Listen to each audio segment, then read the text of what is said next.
Outcry from internet users over the controversial Cybersecurity Act, CISPA, is set to spill into the streets. The hacker group Anonymous is hitting back in response to the bill by launching what it calls Operation Defense Phase 2.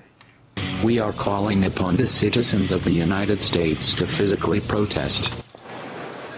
CISPA, having passed the U.S. House of Representatives on Friday, is now a step closer to becoming law.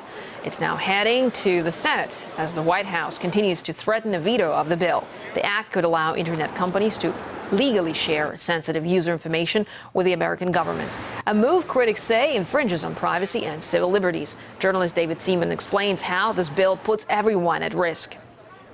You're going after people before they've even committed anything that's illegal.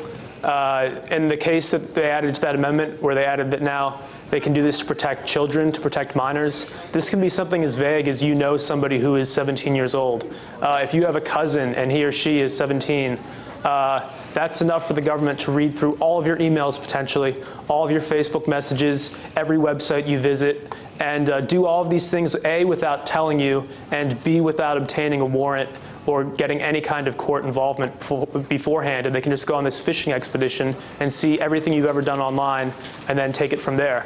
It's just profoundly scary. I don't have a problem with spying on bad guys. I have a problem on spying on people who've done nothing wrong and doing it in the name of protecting children and protecting us from cybersecurity threats that I'm not convinced are even real. There are already a lot of mechanisms for the government to see what bad actors are up to online.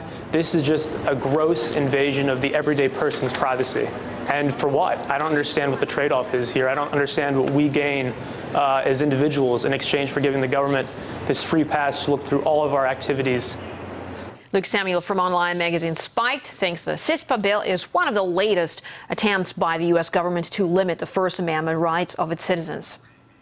Can anyone actually name a significant act of cyber terrorism that has happened in the West ever? No, because it never has done. It's an imagined threat, and it's an imagined threat which now threatens our freedom online. I don't think this is about internet security. I think it's about national security generally. I think this act is more likely to be used to control and monitor efforts to organise terrorist attacks offline. Now, the danger with that is that in America specifically, we've recently had arrests of individuals for encouraging Al-Qaeda sympathies. Now, that used to not be possible in under the American legal system because of the First Amendment. Because of these recent cases, there's a radical reinterpretation underway of the First Amendment and, more broadly, free speech's position in American society. So I don't think we should be concerned about that small minority who might, try and shut down MasterCard for another half an hour. We should be concerned about the American government's will and drive to control not just our freedom online,